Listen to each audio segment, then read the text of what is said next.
Bienvenidos a su canal Migratorio Visamar. El día de hoy vamos a hablar sobre los rechazos. ¿Por qué hay tantas solicitudes de rechazo? Y también vamos a ver las posibles soluciones para cada caso. Señores, y es que los rechazos, eso de la visa, eso es una cosa que cuando la persona se presenta, ¿verdad? Y obtiene ese papelito blanco que dice visa rechazada bajo la sección 214B y que claro, podría aplicar en cualquier momento, la persona le da como una especie de depresión. Es como una cosa que la persona siente como que el mundo se está acabando. La realidad es que no, pero se siente, ¿verdad? Un poquito así. Así lo describen algunos de mis clientes, ¿no? Esa sensación de como que estoy down, estoy triste por esta situación. Le da el síndrome de quiero viajar para Europa. Sí, muchos de ellos luego quieren hacer aplicaciones para otros países precisamente por eso.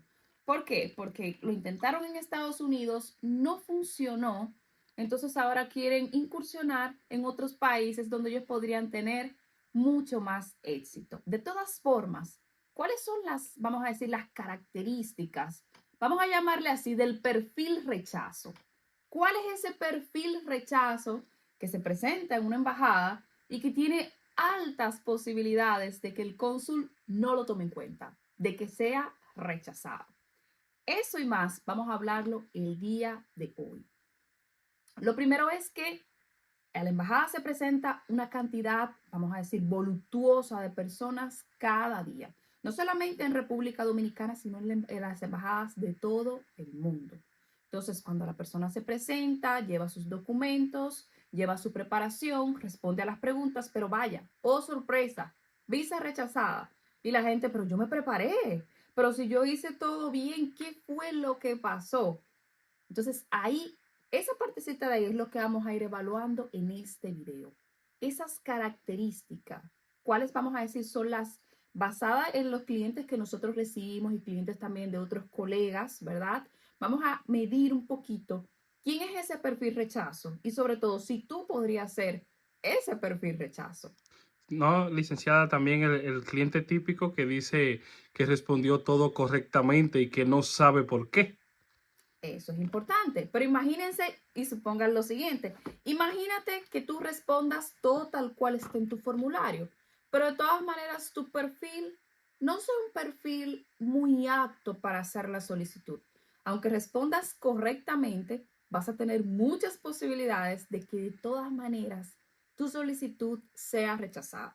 Pero ahora vamos a entrar, no nos vamos a ir muy lejos. Vamos a intentar primero entender cuáles son las características de un perfil, primero vamos a decir exitoso, y luego vamos a ver algunas características del perfil rechazo. Ojo, señores, hay excepciones a la regla. Hay excepciones a la regla. No se crean, ¿verdad?, que con las solicitudes de visas, con las peticiones, no hay excepciones. Hay excepciones y están ahí, ¿no? Y podemos escuchar los casos, ¿no?, de personas que dicen, oye, pero yo no tenía nada y me la dieron. Y otras que dicen, yo lo tenía todo y me la negaron. Entonces, vamos a ver, ¿no? Porque la excepción sigue siendo eso, la excepción y no directamente las reglas. Pero vamos a evaluar un poco las características de un perfil, ¿verdad?, exitoso. Primero, ¿qué ustedes dirían que es un perfil exitoso? Bueno, un perfil exitoso podría ser una persona, supongamos que ya, por lo menos en el aspecto económico, esté ganando, vamos a decir, de una manera razonable. Voy a decir de manera razonable y no voy a colocar un rango. ¿Por qué? Porque dependiendo el tipo de profesión, dependiendo el país y dependiendo muchas otras características, un perfil podría ser clasificado como exitoso o no. Señores, no es lo mismo una persona, por ejemplo, que está viviendo en un país más desarrollado que una persona que está viviendo en un país que es menos desarrollado. Los salarios están basados a la realidad de los países, con lo cual no podemos pensar y pretender, ¿no?, que un país que está súper desarrollado va a tener la misma capacidad económica que uno que no. Entonces, eso está súper, súper claro ahí en ese sentido. Entonces, ahí una persona, por ejemplo, que tenga un ingreso salarial, vamos a decir, modesto, ¿no? Que tenga la capacidad de poder cumplir con el pago de un vuelo, que pueda costear un viaje.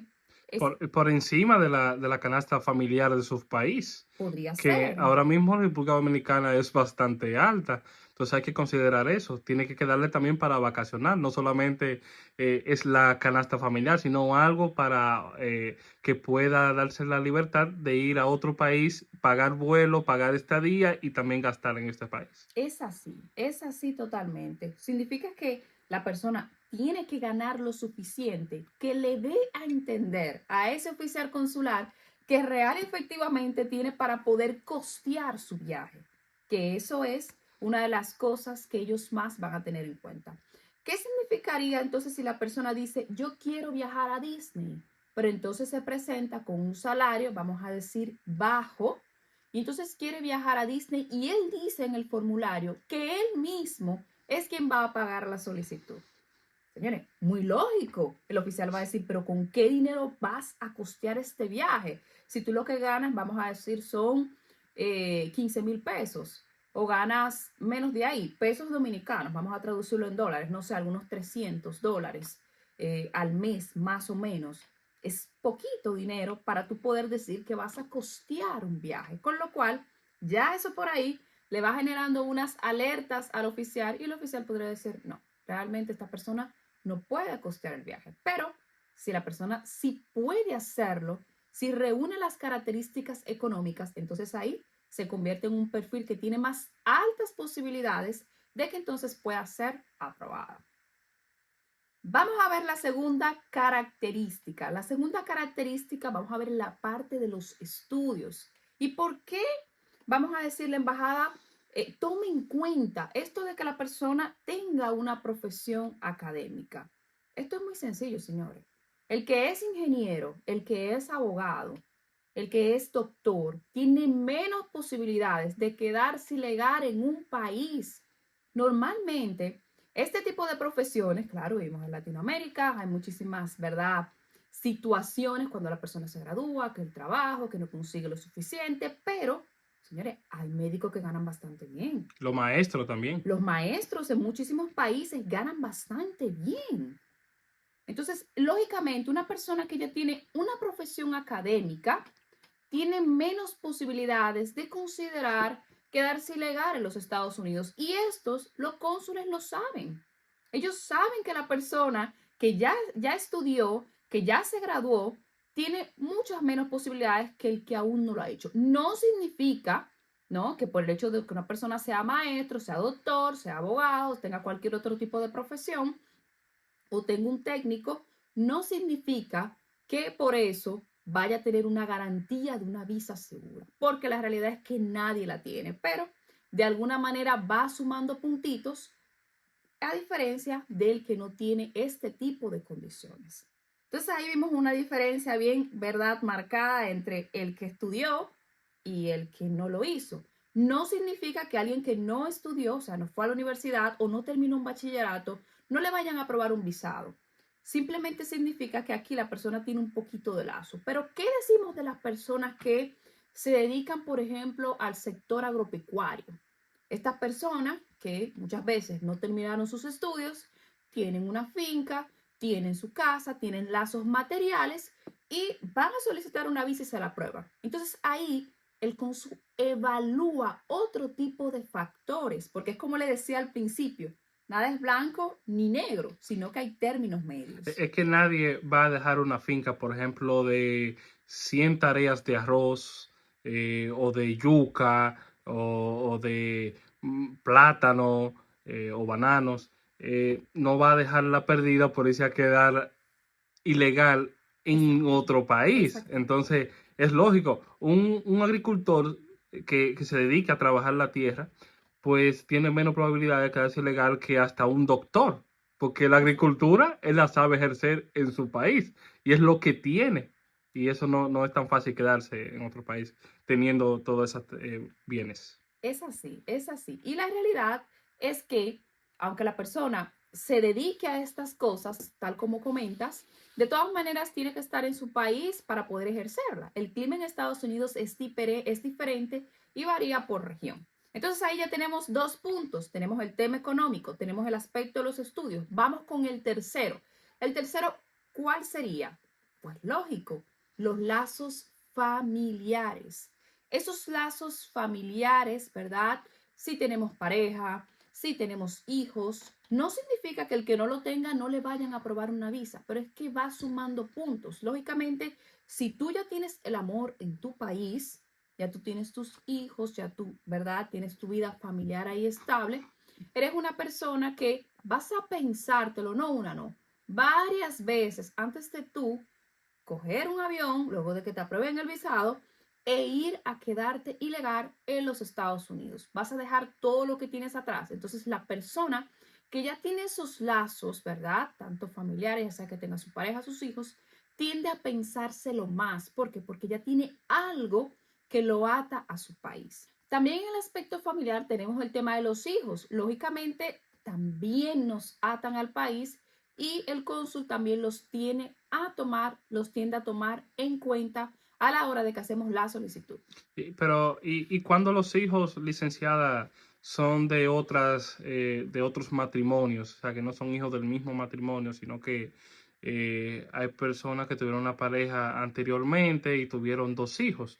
Pero yo con mi nueva pareja, con la cual yo estoy aplicando actualmente, no tengo hijos. Entonces, ¿eso me beneficia a mí en la solicitud?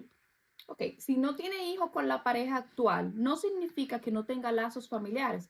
Señores, cuando una persona se casa, ¿verdad?, con otra o se une en unión libre, es una persona que está dispuesto a compartir su vida. Y en la mayor parte de los casos, estas personas viven con los hijos de la otra pareja. Con lo cual, si van a hacer la aplicación en pareja, entonces es algo que les suma. Y en caso de que no la vayan a hacer en pareja y ya uno de los dos ya tenga el visado, hay que ver cuál es la mejor manera de que ellos puedan responder a esa pregunta para que el cónsul pueda tomar la mejor decisión en cuanto al visado. Pero no es algo que perjudique, más bien es algo que podría favorecer al solicitante siempre y cuando la persona tenga, ¿verdad?, bien claro cómo es que va a plantear cuando le pregunten el tema de los hijos allá en la embajada. Y aquellos que, por ejemplo, tienen hijos, pero por casualidad de la vida hay algunos que todavía no están declarados por el papá, por ejemplo. Tiene tres hijos, pero uno de esos no lo ha declarado porque tuvo inconveniente con su pareja o su anterior pareja y todo eso. ¿Lo puedo contar como mi hijo? Por ejemplo, con ese padre lo puede contar como su hijo. Sencillamente no. Si usted no lo declaró, ese no es hijo suyo. Ese no es hijo suyo. Si usted no declaró ese niño, usted no dijo que era suyo. Entonces, para usted poder decir que usted tiene hijos, usted debe colocarlo, ¿verdad? Debe hacer la declaración primero, usted reconocer la paternidad de ese hijo. Entonces, ya luego usted podrá decir que es su hijo. Mientras tanto, no. Y para fines de, vamos a decir que Pero yo no quiero hablarle mentira al cónsul. Yo sé que es hijo mío. Entonces, yo no le quiero hablar mentira al cónsul, sino que yo quiero decir que es mi hijo. Porque realmente yo sé que es mío, solo que no lo he declarado. el tema es que usted sabe que es suyo, pero legalmente no lo es. Y aquí lo que aplica es lo que es legalmente o no.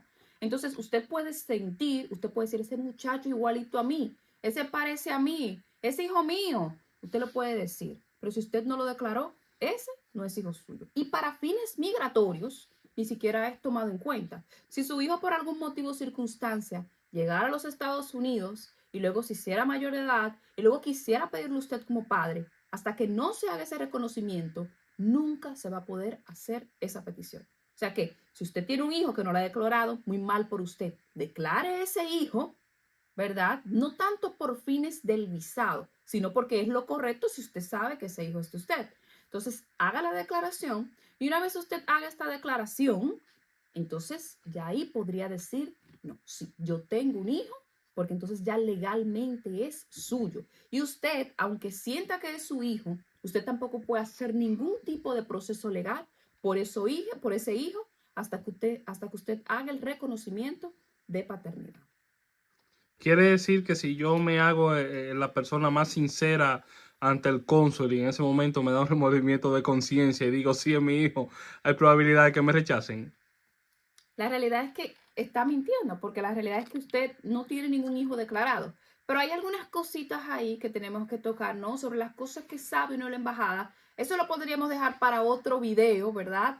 Para saber si este tipo de cosas podrían afectarle. Si quieren saber más, déjenme saber en los comentarios y podemos hacer un videito tocando, ¿no? Esos mitos, esas cositas, ¿no? De qué sabe la embajada, qué puedo decir, qué no puedo decir, para que entonces ustedes lo puedan tomar en cuenta a la hora de que ustedes hagan sus solicitudes. El número 5 serían las propiedades. Sí, señores, las cosas materiales sí que nos atan al país. Entonces, la persona que tiene su casa, que tiene su carro, son bienes. No quiere decir que porque usted lo tenga va a tener una seguridad de una visa aprobada, pero sí pueden ayudar y son bienes, ¿no? Que ayudan, inclusive los cónsules tienen a preguntar muchísimas veces en las entrevistas, usted tiene su casa, usted tiene vehículo, son cosas que ellos preguntan, ¿verdad? No significa una aprobación inmediata, pero podría ayudar, ¿verdad? En el caso de un solicitante.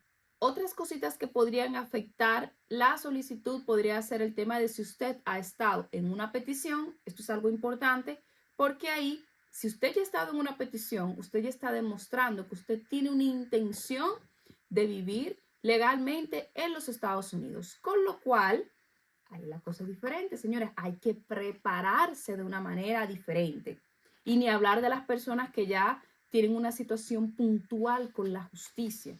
La cosa ya es diferente. Eso da para un o dos videos más larguitos. Si ustedes quieren saber de estos temas, déjenme saber en los comentarios y ya vemos cómo lo vamos trabajando. Entonces, hablamos ahí del perfil de éxito, ¿no? La persona que cumpla con estas características, un perfil no de éxito total. Vamos a decir que sumó cualidades. Y también tenemos aquí el perfil, vamos a decir, no de rechazo, pero sí un perfil que no tendría estas características. El de yo lo quiero intentar. Exacto. El de yo lo quiero intentar porque Uno nunca sabe. uno nunca sabe. Esa famosa frase que no sé si en otros países la utilizan, pero en República Dominicana se utiliza bastante y es uno nunca sabe. Quiero intentarlo. Claro, puede intentarlo, pero déjeme decirle que si lo intenta con las siguientes características, ¿no? No está ganando bien, no tiene lazos familiares, no tiene lazos sociales, no tiene bienes económicos, no tiene nada que lo ate al país, entonces tiene altas posibilidades de que su solicitud sea rechazada. Pero hablamos ahorita de la excepción. ¿Y cuál es la excepción? Esa persona, yo no tenía nada y me aprobaron el visado.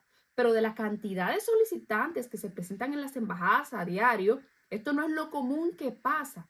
La mayoría que no cumplen con las características, ellos tienden a rechazar la solicitud. Y también algo muy importante es que la entrevista juega el papel más fundamental a la hora de hacer la solicitud. ¿Por qué? Porque la forma como la persona plantee su vida puede hacer que el cónsul cambie la percepción, ¿verdad?, que tiene sobre ella. Es decir, una persona que tenga, que sea un empresario exitoso o una persona que tenga un trabajo promedio, pero que lo sepa vender bien, podría tener unas posibilidades altas siempre y cuando sepa cómo expresarse y cómo va a decir, ¿no? Va a responder a cada una de las preguntas que le haga ese oficial consular. Entonces, la entrevista es algo fundamental a la hora que el oficial tome la decisión. Y es que no es más. El oficial va a tomar la decisión basado en su propia consideración.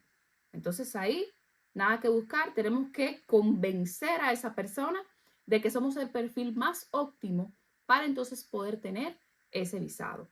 Ahí vimos las dos vertientes, vimos el perfil de aprobación con algunas características y vimos algunas características también del perfil rechazo.